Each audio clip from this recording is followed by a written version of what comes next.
전두환 전 대통령의 회고록이 파문을 일으키고 있습니다. 자신들도 5.18의 억울한 희생자라고 밝혀 논란이 국민의당 되는데요. 천정배 의원이 헌정질서 파괴자 국립묘직 안장을 금지하는 5.18 민주화 운동 등에 관한 특별법 일부 개정 법률안을 대표 발의했습니다.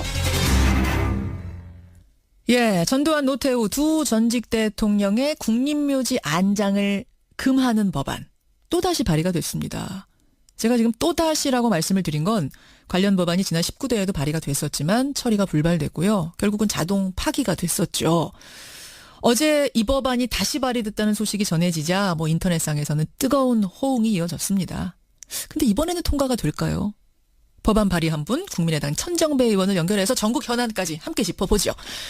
천정배 의원님 안녕하세요. 예, 안녕하세요. 천정배입니다. 오늘 주제는 이제 국립묘지 안장에 관한 얘기입니다만 아침에 핫한 뉴스는 전국 현안이더라고요. 요 얘기부터 좀 질문 드리겠습니다.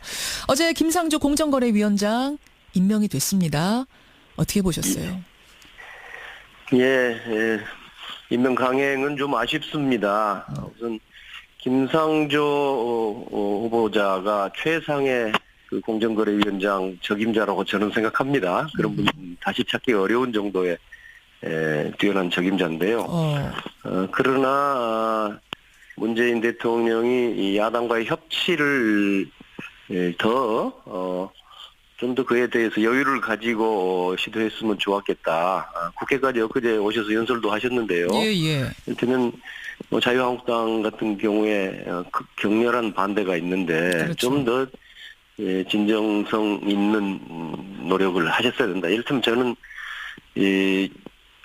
무슨 5가지 그 배제 사유를 스스로 제시했었지 않습니까? 원칙들. 대통령께서. 예. 그 점에 대해서 좀 더 국민들이나 야당에 대해서 좀 분명한 명시적인 어떤 그 사과랄까요? 를 하시고 야당의 협조를 했었어야 한다. 그런 노력이 더 필요했어야 한다고 생각합니다. 그런 점에서 아쉽죠. 개인적으로는 김상조 위원장이 최적의 적임자, 최고의 적임자라고 생각하셨어요. 그렇습니다. 다만 자유한국당이 이렇게 반대하니까. 아니, 그렇지만은 그 반대가 그냥 물론 저도 지나친 반대라고 생각합니다만은 예. 그러나 그분에게 그 업무 능력의 문제가 아니라 도덕적 흠결들이 몇 가지 있었잖아요. 저는 부적격 정도라고는 저는 생각지 않은 사람이지만 대통령께서 제시하신 그 원칙에 어긋나는 그런 사유가 있었잖아요. 그럼 그 점에 대해서는 대통령께서 좀 더 설득하셨어야 된다. 진정한 사과도 하고 또 알겠습니다. 설득을 하고 나왔어야 한다고 저는 봅니다. 근데 이제 과거 정권에 비하면은 물론 5대 배제 원칙을 스스로 약속하신 게 있기 때문에 지금 걸린다 말씀은 하셨지만 과거 정권에 비하면 흠결이 더 큰 것도 아닌데 야당들이 존재감 강박증 때문에 이러는 건 아니냐 이런 평가도 있거든요.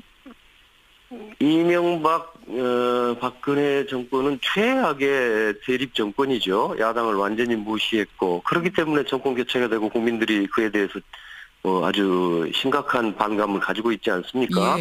옛날 이야기 하다 보면 이제 협치라는 것은 시작될 수조차도 없죠. 그 정권은 협치하고는 관계없는 정권이었고 이제 문재인 대통령은 국민들이 압도적인 지지를 해가면서 협치를 기대하고 있지 않습니까? 이 점에 관해서 야당도 협력해야 되겠지만 우선적으로 노력해야 될 부분은 역시 여당과 대통령이 아닌가 생각합니다. 그런 점에서는 역시 아쉽습니다. 지금 청와대 분위기로 봐서는 강경화 후보자도 임명할 가능성이 높습니다. 한미정상회담이 코앞으로 다가왔기 때문에 아마 할 것 같은 분위기인데 그건 어떻게 생각하세요? 예, 저도 이 강경화 후보자의 경우에 이제 적격 여부는 제가 청문위원들이 따로 있고 그래서 그 자체에 대해서 제가 이렇게 저렇게 말할 수는 좀 어렵다고 봅니다. 거기는 하자가 김상조 후보자보다는 좀 큰 것 같고, 그래서 그 문제에 대한 평가의 문제는 좀 서로 의견이 다를 수 있어요. 야당으로서는 부적격이라고 볼 수도 있다고 생각합니다. 그러면 야당으로서도 뭘 이렇게 거부할 게 아니라 부적격이면 부적격 의견을 밝혀서 청문 보고서를 채택하는 것이 옳다고 봅니다. 그리고 임명 여부는 대통령이 임명권자니까 그런 야당의 의견들을 감안해서 결정하는 것이 옳다고 생각하는데요. 그러나 그 문제에 대해서도 역시 강경화 후보자가 적격 여부와 관계없이 이것이 그동안 정부 여당과 야당의 대립을 상징하는 지금 인물이 되고 말았단 말이에요. 상징적인 인물이 돼버렸어요 지금. 예. 그렇습니다. 어찌저찌해서. 그러면 이 문제도 대통령께서 협치를 어떻게 해갈 것이냐 하는 관점에서 좀 더 노력이 있어야 한다고 생각합니다. 예, 오늘 뭐 주제는 아니어서 일단 이 정도까지 입장 확인을 하고 천정배 의원과의 주제로 본론으로 좀 들어가 보겠습니다. 어제 발의하신 법안이 정확한 이름이 이래요. 5.18 민주화운동 등에 대한 특별법 개정안 맞습니까? 그렇습니다. 예, 핵심은 뭔가요? 그 전두환 노태우 씨, 이 사람들은 12.12 군사 쿠데타의 수괴들이죠. 또 5.18 항쟁 당시에 학살을 자행했던 주범들입니다. 예, 예. 이분들이 이제 형사처벌로 형사처벌이 확정이 됐었는데 사면을 받았단 말이에요. 그렇죠. 사면을 이유로 현행법에서는 이 경우에 따라서는 국가보훈처의 심사를 받아서 국립묘지에 묻힐 수 있게 돼 있습니다. 예. 근데 이거를 봉쇄해야 되겠다. 이들이 비록 뭐 사면은 받았을지 모르지만 예. 이런 사람들이 이제 헌정 파괴범들이 국립묘지에 안장되는 것은 그것은 국립묘지의 취지에 맞지 않고 사실은 헌법에도 맞지 않는 거죠. 그래서 이런 사람들은 국립묘지에 묻히지 못하도록 하겠다는 것이고요. 거군요. 예. 또 덧붙여서 이미 묻힌 사람이 있기 때문에 제가 걱정을 합니다. 이 안현태 전 청와대 경호실장인데요. 뭐 이 사람은 이미 사망해서 묻혀 있습니다. 그렇죠. 그래서 이런 사람들은 소급 적용해서 옮겨가도록 하는 법입니다. 2장까지 소급 적용을 하도록 하는 그런 법안. 이게 5년 전 19대 때도 법안이 있었거든요. 국립묘지법 개정안. 그거하고는 예. 그럼 같은 건가요? 조금 다른 건가요?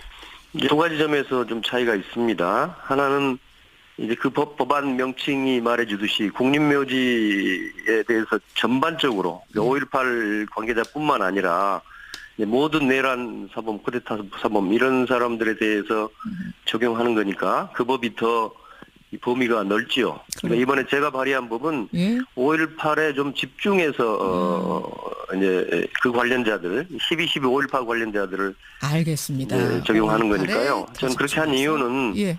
그렇게 해야 이제 입법 가능성이 높아진다. 그렇게 보셨어요. 너무 일반적이 되면 또 야당 중에서 반대할 수도 있겠는데 적어도 5.18 문제, 광주 항쟁 문제에 관한 한 야당도 어느 국회의원도 반대 못하리라고 제가 생각하고 있고요. 예. 또 하나는 아까 말씀드린 것처럼 이미 묻힌 사람들에게도 소급 적용하겠다는 겁니다. 예. 그 점이 19대 법안과 다릅니다.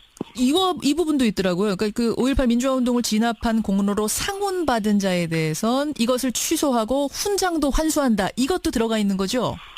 아니 이것은 새로 들어간 게 아니라요. 이미 있습니다. 이것도 그건 있는 이미 거군요. 상원 박탈은 이미 현행법에 5.18 법에 이거는 그러면 누구 해당됩니까? 여기에 해당하는 인물은?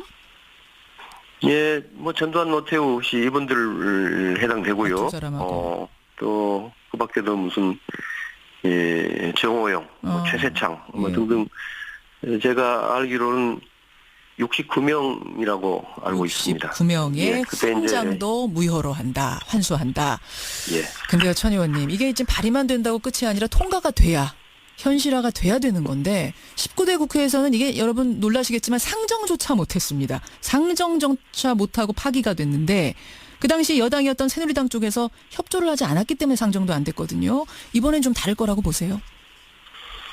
20대 국회는 19대 국회하고 다르죠.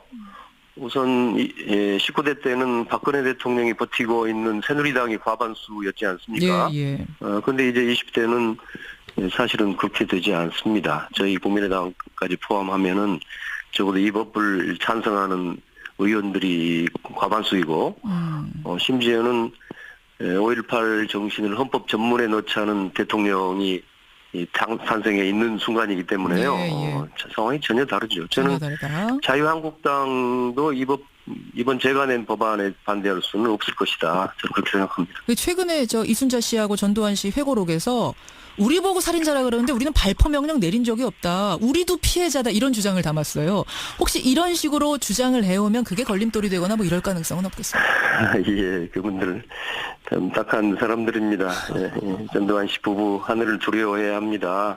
참으로 낯뜨거운 거짓말을 하고 있는데요. 낯두꺼운 거짓말이죠. 낯두꺼운 거짓말인데. 예. 이제 사실은 이것은 이거요, 5.18 광주 학살에 이어서 정신적인 학살이라고 볼 수 있습니다. 이건 제가 그냥 말씀드린 게 아니라, 예. 적어도 국제 인권 무대에서는 이런 것은 또 하나의 어떤 심각한 인권 유린이라고 보는 겁니다. 이런 회고록에서의 예. 발언들, 우리가 피해자다 이런 말도 안 되는 뭐 얘기들. 그렇습니다. 그러니까 처벌을 받아야 될 그런 그 학살들이 처벌받지 않는 사태, 예. 이런 것들 자체가 또 하나의 인권 유린이라고 하는 이제 불처벌이란 말로 표현합니다만은 그런 사태인데, 이게 지금 살인범이 고개 쳐들고 자기가 오히려 피해자라고 하는 것인데, 아. 참 기막힌 이제 새로운 정신적인 학살이고요. 알겠습니다. 사실은 이 사람들은 뭐 저는 사형 폐지를 생각하고 있는 사람이지만, 예. 이 사람들은 사형이나 종신형을 받았어야 마땅하다 이렇게 생각이 됩니다. 이게 자세한 내용들은 그 대법원 판결에서 이미 뭐 그런 게 있죠. 사실상 전두환을 발포 명령자로 인정했죠. 예. 당시 전두환 보안사령관이 작전을 강행한 것은 사람을 살해해도 좋다는 발포 명령이 있었음이 분명하다. 이런 식으로 알겠습니다. 그 해당 그럼에도 대법원 판결은 불구하고 써져 있죠. 뻔뻔하게 이렇게 나오는 것은 걸림돌 될 수 없다. 국회 이번에 그래서 반드시 저는 통과될 오히려 거다. 이것 때문에 전두환 씨 부부의 모렴치한 태도로 예. 이번 개정안에 대해서 국민적 지지가 높아지고, 오히려. 그래서 일부 뭐 야당 의원도 반대할 수 없으리라고 봅니다. 여기까지 말씀 듣겠습니다. 천정배 의원님 고맙습니다. 예, 감사합니다. 국민의당 천정배 의원이었습니다. 물론 뭐 저도 지나친 반대라고 생각합니다만은, 예. 그러나 그분에게 그 업무 능력의 문제가 아니라 도덕적 흠결들이 몇 가지 있었잖아요. 저는 뭐 부적격 정도라고는 저는 생각지 않은 사람이지만, 예. 대통령께서 제시하신 그 원칙에 어긋나는 그런 사유가 있었잖아요. 그럼 그 점에 대해서는 대통령께서 좀 더 설득하셨어야 된다. 그런 말씀. 진정한 사과도 하고 또 알겠습니다. 설득을 하고 나왔어야 한다고 저는 봅니다. 근데 이제 과거 정권에 비하면은 물론 5대 배제 원칙을 스스로 약속하신 게 있기 때문에 지금 걸린다 말씀은 하셨지만, 과거 정권에 비하면 흠결이 더 큰 것도 아닌데 야당들이 존재감 강박증 때문에 이러는 건 아니냐, 이런 평가도 있거든요. 이명박 박근혜 정권은 최악의 대립 정권도 하셨는데요. 예. 이를테면 뭐 자유한국당 같은 경우에 격렬한 반대가 있는데, 그렇죠. 좀 더 진정성 있는 노력을 하셨어야 된다. 이를테면 저는 무슨 5가지 그 배제 사유를 스스로 제시했었지 않습니까? 원칙들. 대통령께서. 예. 그 점에 대해서 좀 더 국민들이나 야당에 대해서 좀 분명한 명시적인 어떤 그 사과랄까요? 를 하시고 야당의 협조를 했었어야 한다. 그런 노력이 더 필요했어야 한다고 생각합니다. 그런 점에서 아쉽죠. 개인적으로는 김상조 위원장이 최적의 적임자, 최고의 적임자라고 생각하셨어요. 그렇습니다. 다만 자유한국당이 이렇게 그냥 반대하니까. 아니, 그렇지만은 그 반대가 그냥 물론 천정배 의원님 안녕하세요. 예, 안녕하세요. 천정배입니다. 오늘 주제는 이제 뭐 국립묘지 안장에 관한 얘기입니다만, 아침에 핫한 뉴스는 전국 현안이더라고요. 요 얘기부터 좀 질문 드리겠습니다. 어제 김상조 공정거래위원장 임명이 됐습니다. 어떻게 보셨어요? 예, 임명 강행은 좀 아쉽습니다. 우선 김상조 후보자가 최상의 그 공정거래위원장 적임자라고 저는 생각합니다. 그런 분 다시 찾기 어려운 정도의 뛰어난 적임자인데요. 그러나 문재인 대통령이 이 야당과의 협치를 좀 더 그에 대해서 여유를 가지고 시도했으면 좋았겠다. 국회까지 엊그제 오셔서 연설이죠. 야당을 완전히 무시했고, 그렇기 때문에 정권 교체가 되고 국민들이 그에 대해서 아주 심각한 반감을 가지고 있지 않습니까? 옛날 이야기 하다 보면 이제 협치라는 것은 시작될 수조차도 없죠. 그 정권은 협치하고는 관계없는 정권이었고, 이제 문재인 대통령은 국민들이 압도적인 지지를 해가면서 협치를 기대하고 있지 않습니까? 이 점에 관해서 야당도 협력해야 되겠지만 우선적으로 노력해야 될 부분은 역시 여당과 대통령이 아닌가 생각합니다. 그런 점에서는 역시 아쉽습니다. 지금 청와대 분위기로 봐서는 강경화 후보자도 임명할 가능성이 높습니다. 한미정상회담이 코앞으로 다가왔기 때문에 아마 할 것 같은 분위기인데, 그거 어떻게 생각하세요? 예, 저도 이 강경화 후보자 전두환 전 대통령의 회고록이 파문을 일으키고 있습니다. 자신들도 5.18의 억울한 희생자라고 밝혀 논란이 국민의당 있는데요. 천정배 의원이 헌정질서 파괴자 국립묘지 안장을 금지하는 5.18 민주화 운동 등에 관한 특별법 일부 개정 법률안을 대표 발의했습니다. 예, 전두환 노태우 두 전직 대통령의 국립묘지 안장을 금하는 법안 또다시 발의가 됐습니다. 제가 지금 또다시라고 말씀을 드린 건 관련 법안이 지난 19대에도 발의가 됐었지만 처리가 불발됐고요. 결국은 자동 파기가 됐었죠. 어제 이 법안이 다시 발의됐다는 소식이 전해지자 인터넷상에서는 뜨거운 호응이 이어졌습니다. 근데 이번에는 통과가 될까요? 법안 발의한 분 국민의당 천정배 의원을 연결해서 전국 현안까지 함께 짚어보죠.